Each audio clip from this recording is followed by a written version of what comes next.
आज रात इतना वेदना हुई गठिया दर्द की, बाबा को लग रहा है कि जैसे प्राण ही छूट जाएंगे, क्या सहन नहीं हो रही थी। ऐसी स्थिति में भगवान से प्रार्थना की, भगवान से कहा कि प्रभु, मैं नहीं चाहता कि मैं कोई कामना करूं आपसे शरीर को लेकर के, तो इतना कष्ट, इतनी वेदना हो रही है कि असह्य हो रही है, लगता है कि प्राण जैसे छूट जाएंगे। मैं तो नहीं कहूँगा कि आप रोग ठीक करो, जैसा मेरा प्रारब्ध है, जैसी आपकी इच्छा है। रोग के रूप में भी आप ही हैं, आपका कृपा में स्पर्श है रोग के रूप में। मैं तो नहीं कहूँगा कि मेरा रोग ठीक कर दो प्रभु, इतना कहूँगा कि दर्द सहन नहीं हो रहा है, तो मुझको सहन करने की शक्ति आप दे दीजिए। रोग ज्यों का त्यों बना रही, यदि आपकी ऐसी इच्छा है। इसके लिए मेरा कुछ भी कहना नहीं, बाकी इतना मैं कहना चाहता हूँ कि इतना भयानक रोग है, दर्द असह्य है, तो आप कृपा करके दर्द को सहन करने की मुझको शक्ति दे दो। दर्द के मारे कर रहे थे। उसी समय ठाकुर जी सामने प्रकट हो गए, मनोमय मूर्ति उनके सामने प्रकट हो गई, और ठाकुर जी के आंखों में आंसू, और भगवान कह रहे हैं बाबा को कि आपने ऐसे कैसे सोच लिया है कि मैं आपको इतना दर्द दे रहा हूं जो आप सह नहीं सकते। आपने मुझको इतना निष्ठुर, इतना निर्दयी मान लिया कि मैं आपको इतना कष्ट दूंगा जो आप सह नहीं सकते। आपके मंगल के लिए जो उचित था सो मैंने किया। मैं इतना कष्ट नहीं दे सकता जो आप सह ना सको, इसलिए आप सहिए। और कहते हुए भगवान अंतर्धान हो गए। पूजा बाबा की आंखों में भी आंसू आ गए, और भगवान से बोले, प्रभु मुझसे अपराध हो गया, मैं कितना अधम हूँ, कितना नीच हूँ, कितना अज्ञानी हूँ कि जो मैंने शरीर के लिए आपसे प्रार्थना की है। सचमुच में आप कभी किसी को इतना कष्ट देते नहीं, चाहे उसका प्रारब्ध कितना भी, उसका पाप कितना भी बड़ा क्यों ना हो। आप कभी भी किसी को इतना कष्ट नहीं देते जो सह ना सके। ये तो व्यक्ति की अपनी कमजोरी है, इसके लिए प्रभु आपसे क्षमा। तो उस समय हुआ क्या, दर्द कुछ कम हो गया और बाबा को नींद आ गई प्रार्थना करते करते। आज बाबा 32 दिन के बाद सोए। 32 दिन तक बाबा सो नहीं पाए थे, दर्द इतना रहता था, किसी को कहते भी नहीं थे, क्यों किसी को कष्ट दिया जाए। मेरे प्रारब्ध के अनुसार मेरे प्रभु ने जो विधान रचा है उसी में मेरा कल्याण है। कोई दवाई बूटी कुछ नहीं, यदि कोई कह भी देता दवाई के लिए मना कर देते, नहीं, मेरे प्रभु का जो विधान है।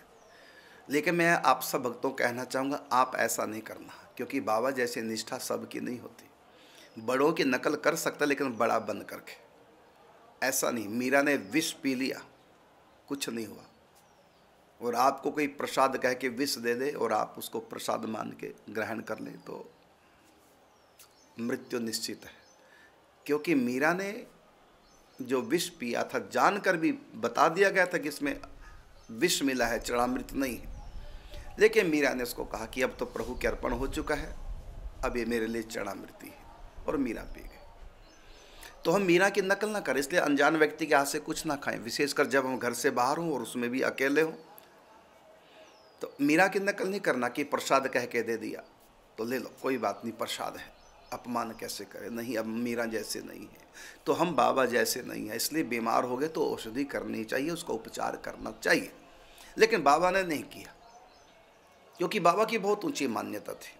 बाबा की मान्यता था कि रोग के रूप में भी स्वयं श्री कृष्ण है, और मेरे कर्मों के अनुसार प्रभु जो भी कुछ खेल कर रहे हैं उसी में मेरा कल्याण है। तो बहुत ऊंची स्थिति बाबा की थी, इसलिए बाबा ने जो है ये भी नहीं कहा कि मेरा रोग दूर कर दो, हाँ इतना कहा कि सहन शक्ति दे दो मुझको, और उसके लिए औषधीय उपचार बिल्कुल नहीं किया, लोगों के कहने पर भी नहीं किया, और दर्द बढ़ता ही जा रहा था। ऊपर से पेचिस 4-4, 5-5, 6-6 बार सो जाना पड़ता था।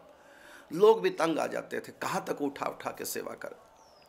लेकिन जो श्रद्धालु होते हैं, स्वामी राम सूरदास जी, वो तो भगवत सेवा मान करके सेवा करते थे, लेकिन हीरा लाल जी जैसे वो थोड़ा सा व्यंग्यात्मक दृष्टि रखते थे और नहीं सेवा की। चलो, तो आज बाबा 32 दिन के बाद गहरी नींद में सोए और 3 घंटे उनको नींद आई। उसके बाद जगे, क्योंकि बाबा की नींद भी बहुत कम थी। 3-4 घंटे बहुत है बाबा को नींद का, क्योंकि जो साधना करते हैं सत्व गुण में हैं। बाबा तो बल्कि गुणातीत हो चुके थे।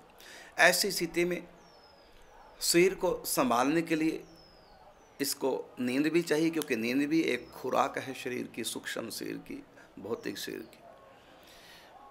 बाबा की 2-3 घंटे में नींद पूरी हो जाती थी, क्योंकि बाबा में परम सत्व गुण था, शुद्ध सत्व गुण था। उसके कारण से भूख और नींद दोनों ही कम हो जाती। तो बाबा 32 दिन के बाद गहरी नींद में सोए और सुबह जब जगते हैं उस समय देखते हैं अपने सिर को हल्का फुल्का, और भगवान से कहा कि प्रभु आपने मेरी प्रार्थना सुन ली, और मुझको बड़ा दुख हुआ कि मुझको शरीर के लिए प्रार्थना नहीं करनी चाहिए थी, और मैंने आपसे शक्ति मांगी, आपने शक्ति तो दी है, उसके साथ साथ में आपने रोग भी मेरा ठीक कर दिया। पूरा ठीक तो नहीं हुआ था, हाँ 16 आने में 14 आने ठीक हो गया, अभी 2 आने रह गए। अभी बाबा स्वयं चल करके शौच के लिए जा सकते हैं, स्वयं नहा सकते हैं, ऐसे हो गए, लेकिन दर्द अब भी है, रोग अब भी है, कम हो गया, 16 आने से 2 आने रह गए। तो बाबा बार बार ये विचार कर रहे हैं कि देखो, जो सचमुच में भगवान से आशा रखता है, भगवान की शरण हो जाता है, भगवान से कामना करता है, उसको भगवान सुन लेते हैं। देखो मेरा रोग, यद्यपि मैंने कहा नहीं था, इतना ही कहा था मुझको शक्ति दे दो रोग को सहन करने की, लेकिन प्रभु मेरा दुख देख नहीं पाए और मुझको ठीक कर दिया लगभग। तो सचमुच में यदि कोई भगवान से लौकिक कामना भी करे वो भी पूर्ण करते हैं, पारलौकिक कामना हो वो भी पूर्ण करते हैं, अलौकिक कामना करे वो भी पूर्ण करते हैं। शरणागत भक्त जो इनका हो जाता है, भगवान उसकी पुकार सुनते हैं। हल्का से भी वो कह दे तो भगवान उसकी प्रत्येक कामना पूर्ण कर देते हैं। छोटी से छोटी कामना का भी भगवान अपने भक्तों का ध्यान रखते हैं। तो इस प्रकार इन भावों में दिन भर बाबा रहे।